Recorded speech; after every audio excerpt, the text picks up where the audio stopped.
ব্যাংকের লোনের উপর টাকা নিয়ে বাড়ি করলে সেই বাড়িতে নামাজ পড়া যাবে কিনা তার পিছনে। নিজের বাড়ির পর্দা রেখে রাস্তাঘাটে পর মহিলার সাথে ঘন্টার পর ঘন্টা কথা বলা যাবে কি? মোবাইলে ভিডিও কলের মাধ্যমে ছেলে মেয়ের বিবাহ পড়ানো যাবে কি? একামত মসজিদের বামে দেওয়া যাবে কি? আশা করি উত্তর দেবেন। মসজিদের টুল বা চেয়ারে বসে নামাজ পড়া যাবে কিনা? এটা হচ্ছে মানসিক রোগের আলামত। একান্ত জরুরত যদি হয় যে হাঁটু এমন ফিক্সড করা যে আর কি বাঁকা করা যায় না, সেই ব্যক্তি ফ্লোরে বসে ওই লাম্বা পাও নিয়েই নামাজ পড়বে। তো মাঝখানে চেয়ার আসবে কেন? চেয়ার তো দরকার নেই। আপনি যদি বেশি অসুস্থ হন তাহলে শুয়ে নামাজ পড়েন। পা যদি ভাঁজ করতে না পারেন তাহলে পা লাম্বা করে পড়ুন। খেয়াল করেছেন কিনা? পশ্চিম দিকে পা আপনি বসবেন এভাবে সোজাটা, কিন্তু চেয়ারে তো না, বসতে হবে ফ্লোরে। আপনি দাঁড়াইয়ে নামাজ পড়েন, যদি রুকু করতে না পারেন দাঁড়ানো অবস্থায় মাথা একটু হালকা নুইবেন, তারপরে সেজদার সময় আর একটু বেশি নুইবেন, কিন্তু মাঝখানে চেয়ারটাকে মাথায় ঢুকাইয়েন না। আমার কথা আপনাদের বুঝে আসছে? একটা টাকরা যুবক এখনো নিকা করতে চাই, এই কায়দার কিছু লোক আছে, নতুন মসজিদে ঢুকেই হাইটে গেল, আধা কিলো রাস্তা হেঁটে যায়, তাতে তার অসুবিধা হয় না।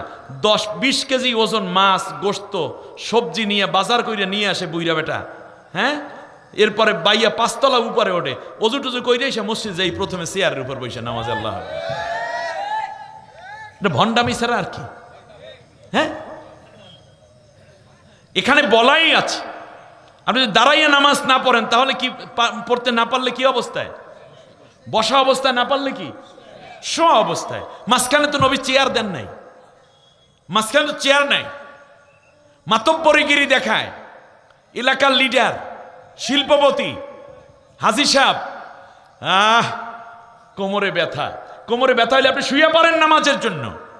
জামাতে যেতে না পারলে বাসায় বসে পড়েন। আপনার উপরে বেশি অসুস্থ রোগীর জন্য তো জামাত দরকার নেই, কিন্তু আপনি চেয়ারগিরি দেখার জন্য মসজিদে যাইয়া চেয়ারটা গেলে কই, আবার কিছু সাইমসে আছে তারা তাড়াতাড়ি চেয়ার আইন আগাই দেয়। আল্লাহর ঘর মসজিদে বসে আল্লাহর সামনে চেয়ারে বসে তারপর সে ঠ্যাংলারে আবার মাঝে মাঝে হুজুরের ওয়ার্নিং দেয়।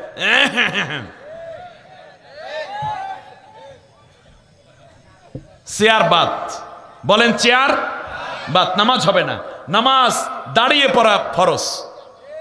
বলেন কি দাঁড়িয়ে পড়া ফরজ? আপনি দাঁড়ান নাই, আপনার ফরজ বাদ হলে নামাজ হবে না। আর যদি আপনি দাঁড়াইতে না পারেন আপনি বইসা পড়েন। হাঁটু বাস করতে না পারলে হাঁটু লম্বা করে পড়েন। রুকু করতে যদি আপনার নুইতে না পারেন, যতটুকু পারেন ততটুকু নুইবেন। এরপরেও মহাবিপদ যদি হয় যে মন চায় মসজিদে গিয়ে নামাজ পড়ি, তাহলে তার জন্য একান্ত, কিন্তু অত বড় রুগীর জন্য আর মসজিদে যাওয়ার দরকার নেই। আপনি বাসায় বসে পড়বেন। ওই যৌবনকালে যে সুন্দর করে নামাজ পড়েছিলেন, নিয়মিত যেতেন, ওই বরকতে আল্লাহ তাআলা এখন না যাইতে পারলেও ওই যাওয়ার সওয়াবই আল্লাহ আপনাকে দিয়ে দিবেন। আমি আর আজকে দলিল আদিল্লার দিকে গেলাম না, কারণ রাত হয়ে গেছে। একামত মসজিদের বামে দেওয়া যাবে কি? আশা করি উত্তর দেবেন। মসজিদ বাম পাশে দাঁড়াইয়া, বামে কি এটা তুমি বুঝতেছি না। একামত ও মানে একামত দিচ্ছে যিনি, তিনি বাম পাশে দাঁড়িয়ে আছেন, সেইটা না। একামত দিবেন কে আগে সেইটা বলেন। মুয়াজ্জিন দাঁড়াবে ইমাম বরাবর পেছনে, উনি তো বাম পাশে যাওয়ারই কথা না। খেয়াল করেছেন কিনা?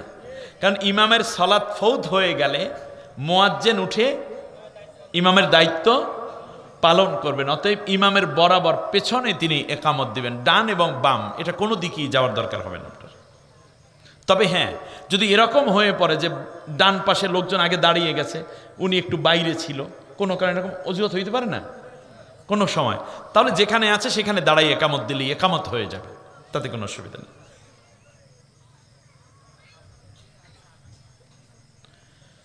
পরের কোশ্চেন হচ্ছে, মোবাইলে ভিডিও কলের মাধ্যমে ছেলে মেয়ের বিবাহ পড়ানো যাবে কি?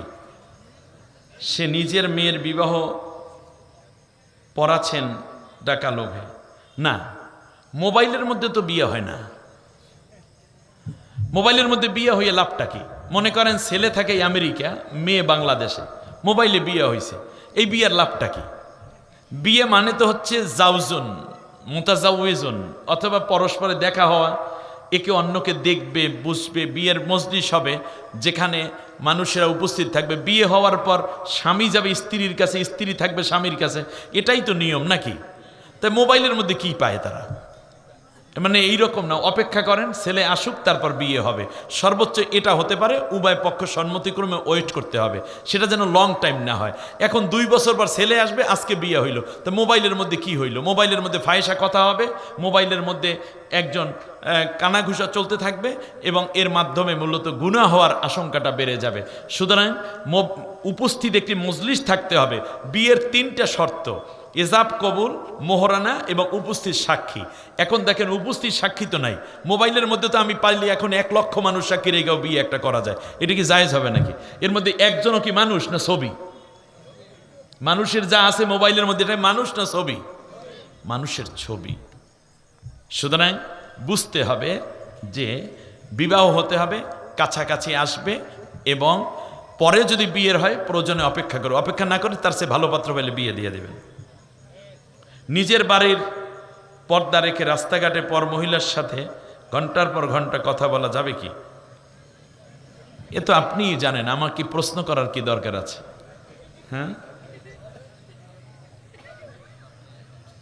ব্যাংকে লোনের উপর টাকা নিয়ে বাড়ি করলে তার পেছনে নামাজ পড়া যাবে কিনা?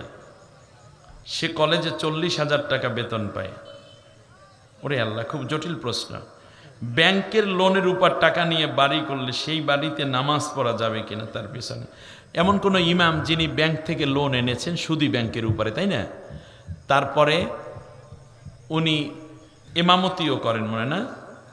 ব্যাংকে লোনের উপর টাকা নিয়ে বাড়ি করলে তার পিছনে নামাজ। হ্যাঁ, ইমাম সাহেবের ঘটনাটা, ইমাম সাহেব লোনের উপর টাকাই নিয়ে বাড়ি করছে, ওই ইমামের পিছনে নামাজ পড়া জায়েজ হবে কিনা, এইটা হলো কোশ্চেন।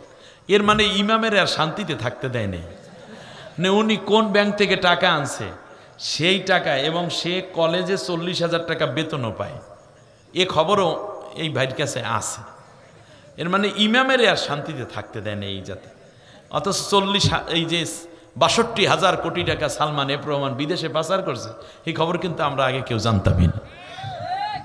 যাই হোক, সুদ হালাল না হারাম? এই জন্য ইসলামী ব্যাংক আছে, আল আরাফা ইসলামী ব্যাংক আছে, শাহজালাল ইসলামী ব্যাংক আছে। অতএব আপনারা লোন যদি আনতে হয় ইসলামী ব্যাংক থেকে আনবেন। মনে রাখবেন ইসলামী ব্যাংক কত বড় নেয়ামত, যারা এই কাজগুলো করে গেলেন।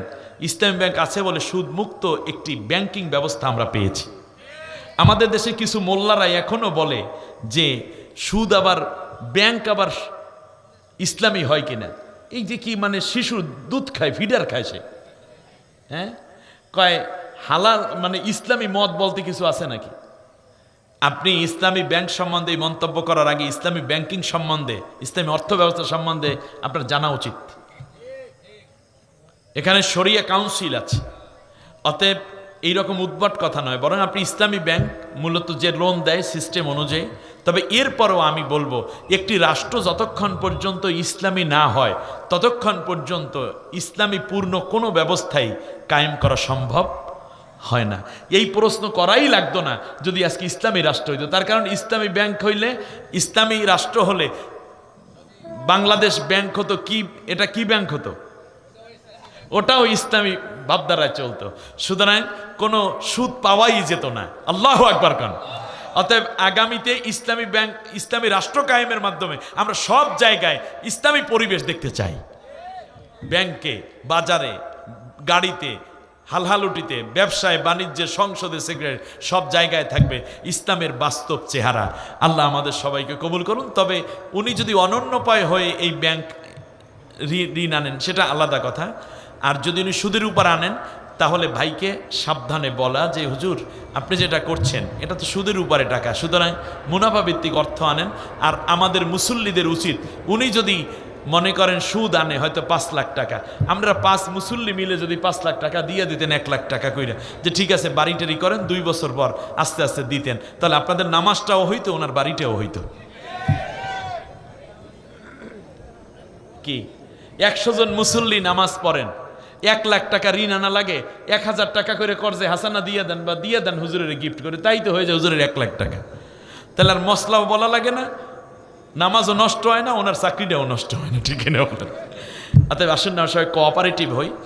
আল্লাহ রাব্বুল আলামিন সুদ থেকে বাঁচার জন্য আমাদেরকে মজবুত ইমানদার হওয়ার তৌফিক দিন। সুদ হারাম, এটা ইমামের জন্য হারাম, বক্তার জন্য হারাম, মুসল্লির জন্য হারাম, কৃষকের জন্য হারাম।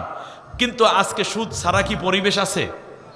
তার কারণ মানুষ সুদ টাকা আনে ঠেকে, ওই ঠেকটা যদি উদ্ধার হয়ে যায়, ওই যে জাকাত ভিত্তিক অর্থ ব্যবস্থা চালু হবে ইসলামী রাষ্ট্র হলে, তখন আর ঋণ তো দূরের কথা, জাকাত নেওয়ারই লোক থাকবে না, সবাই স্বাবলম্বী হয়ে উঠবে।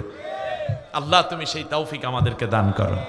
আমি যে কথাগুলো বললাম, আমার কোনো কথায় কষ্ট পেলে আল্লাহর হস্তে মাফ করে দিবেন।